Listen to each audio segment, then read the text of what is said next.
नमस्कार. भाजी फटाका रेसिपी वनिता या चॅनलमध्ये आपले स्वागत आहे आणि एका नवीन व्हिडिओमध्ये पण आपले स्वागत आहे. तर आपण आजची रेसिपी पाहणार आहे. सगळ्यात अशी भारी रेसिपी होणार आहे, सगळ्यांना आवडणारी आणि झटपट. ज्यांनी चॅनलला सबस्क्राईब केले नाही त्यांनी चॅनलला सबस्क्राईब करा, लाईक करा, शेअर करा. तर आता व्हिडिओला सुरुवात करूया. जास्त वेळ न घालवता इथं करणार आहे सगळ्यांच्या आवडीची, कुरकुरीत, तोंडाची चव वाढवणारी, खुसखुशीत आणि कमी वेळेत होणारी, झटपट आणि खूप अशा टिप्ससह ही वडी पाहणार आहे आपण, कोथिंबीर वडी. तर चला, इथं घेतलेली आहे स्वच्छ धुवून अशी कोथिंबीर निवडून घेतलेली आहे. बघू शकता तुम्ही इथं खूप अशी ताजी टवटवीत कोथिंबीर, अगदी फ्रेश कोथिंबीर आहे. आता सध्या थोडंसं आहे ना कोथिंबीर स्वस्त झालेली आहे. जिथे 20 रुपयाचे 30 रुपयाला एक पेंडी यायची, तिथे आता 10 रुपयाला 15 रुपयाला अशी खूप मोठीशी पेंडी यायला लागली. तर म्हटलं आता मस्त अशी कोथिंबीर वडी बनवूया. आता ही कोथिंबीर आहे ना चांगली बारीक कापून घ्यायची. पाहू शकता इथं तुम्ही जेवढी बारीक कापता येईल तुम्हाला तेवढी कोथिंबीर बारीक कापायची आहे. बघा, ही खूप अशी बारीक कापलेली आहे कोथिंबीर. ही टिप्स पण लक्षात ठेवायची आहे.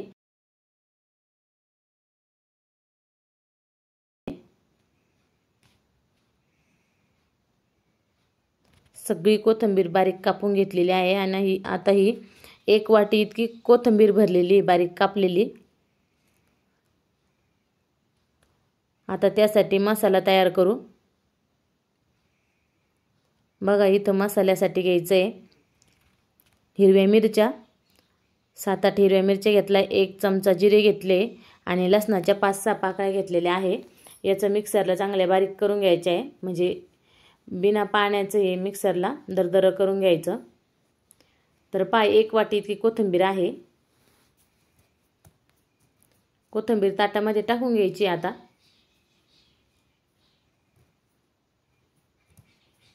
आणि पीठ घेताना पण आता कोथिंबीर 1 वाटी तर आपल्याला 1.25 वाटी इतकं पीठ लागणार आहे. आणि जास्त लागलं तरी पण आपण बघूया आता पुढे थोडं थोडं ॲड करायचं त्यामध्ये. तर आता जे आपण मिक्सरला बारीक केलेलं आहे मिरची, लसूण, जिरे ते घालून घ्यायचे कोथिंबीर घातल्यानंतर.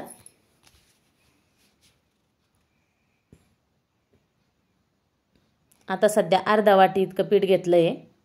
पुढे लागणारच आहे आपल्याला डाळीचं पीठ जास्त आणखी. त्यानंतर वडी थोडीशी खुसखुशीत येण्यासाठी तांदळाचं पीठ घालायचं आहे. 3 टीस्पून इतकं तांदळाचं पीठ घालायचं आहे.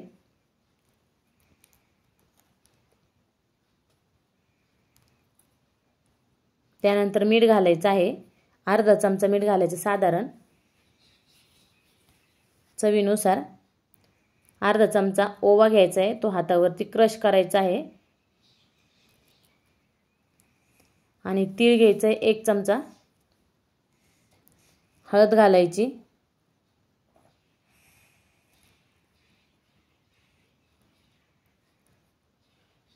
आणि हे सगळं आता मिक्स करून घ्यायचं आहे.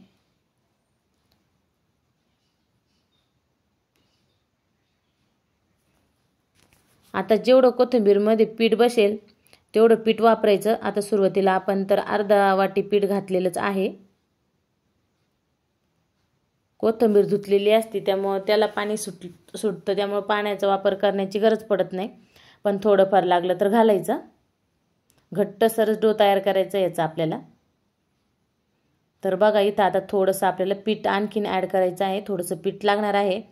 तर इथं आणखी थोडंसं मी आता डाळीचं पीठ टाकते, म्हणजे 1.25 वाटी इतकं पीठ लागलेलं आहे डाळीचं 1 वाटी बारीक चिरलेल्या कोथिंबीरला.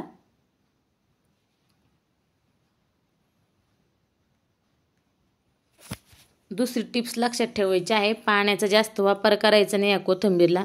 जेवढी कमी तेलकट करता येईल तेवढी कमी तेलकट करण्याचा आपल्याला प्रयत्न करायचा आहे. तर इथं बघा 2 ते 3 आपल्याला छोटे टीस्पून इतकं पाणी लागलेलं आहे. तेवढं पण नाही लागलं, पण धरलं आहे तेवढं साधारण. तर छानपैकी आपण घट्टसर असा डो तयार करून घेतलेला आहे.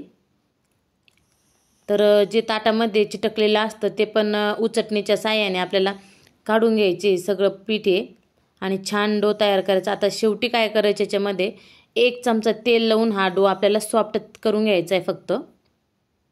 तर पहा, आता याचे 2 गोळे करून मस्त असे 2 मुटके तयार करणार आहे. हाताला थोडंसं तेल लावायचं आहे मुटके तयार करत असताना. तर छान दोन्ही पण मुटके तयार करून घेतले। तोपर्यंत काय करायचं, कढईमध्ये गॅसवरती 2 तांबे पाणी ठेवायचं आहे। तर मुटके तयार झाले दोन्ही पण। आता थोडीशी त्यावर तीळ लावून घ्यायची आहे। तीळ लावल्याने ना टेस्ट पण खूप छान लागते आणि दिसायला पण छान दिसतात ते मुटके। बघू शकता अशा पद्धतीने तीळ लावून घ्यायची मुटक्यांना। रश्श्याचे पण मुटके करतात कोथिंबीरचे, त्याला पण सेम असंच करायचं। फक्त आता जे आपण वड्या बनवणार आहे वाफवण्यासाठी, तर त्याला तसं न करता थोडे थोडे छोटे छोटे मुटके करायचे आणि ते लसूण शेंगदाण्याच्या वाटणामध्ये आदनामध्ये सोडून द्यायचे आहे। तर पहा आपले मुटके तयार झालेले आणि आता कढईमध्ये गॅसवरती जे पाणी ठेवलेलं आहे ते पण उकळलेलं आहे चांगलं। 2 तांबे पाणी टाकायचं म्हणजे चांगले हे आपले मुटके उकडून निघतील। झाकण ठेवून 15 मिनिटासाठी उकडू द्यायची, चांगली वाफ काढून घ्यायची 15 मिनिटासाठी। गॅस फुलच ठेवायचा आहे। तर बघा 15 मिनिटानंतर आपले आता हे चांगले वाफवलेले आहे मुटके।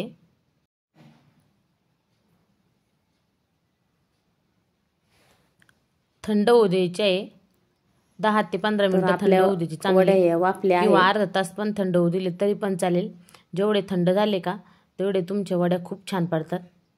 बघा छान अशी वाफवून झालेली आहे, थंड झाल्यानंतर पाहू शकता तुम्ही।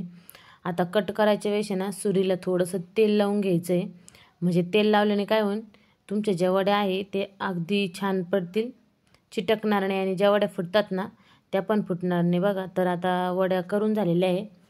आता कढईमध्ये तेल घालायचं थोडंसं, तळायचं नाही, फक्त शॅलो फ्राय करायचे आहे।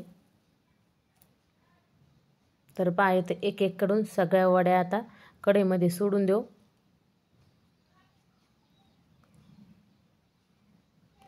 आता वड्या तळत असताना थोडंसं मीडियम गॅस ठेवायचा, फुल गॅसवरती नाही तळायचं, थोडासा मीडियम ठेवायचा गॅस। याला ना तीळ घातल्याने इतकी छान टेस्ट लागते या वड्यांची, तर खूपच छान टेस्ट लागते। तर बघा आता दोन्ही साईडनी वड्या तळून झाल्या आहे आणि आता ताटामध्ये काढून घेऊ वड्या। राहिलेल्या सगळ्या वड्या आता तळून घेणार आहे। छान वड्या झालेल्या आहे अगदी, खुशखुशीत पण होणार आहे खूप।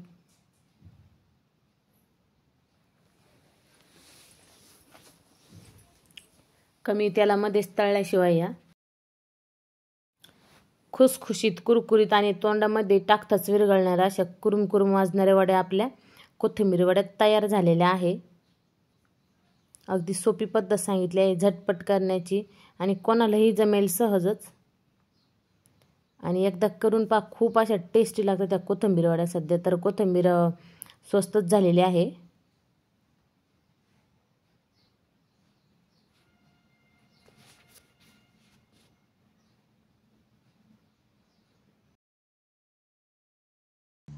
रेसिपी आवडल्यास कमेंटमध्ये सांगायला विसरू नका कशी झाली आहे आजची रेसिपी। चॅनलला सबस्क्राईब करायला विसरू नका। धन्यवाद।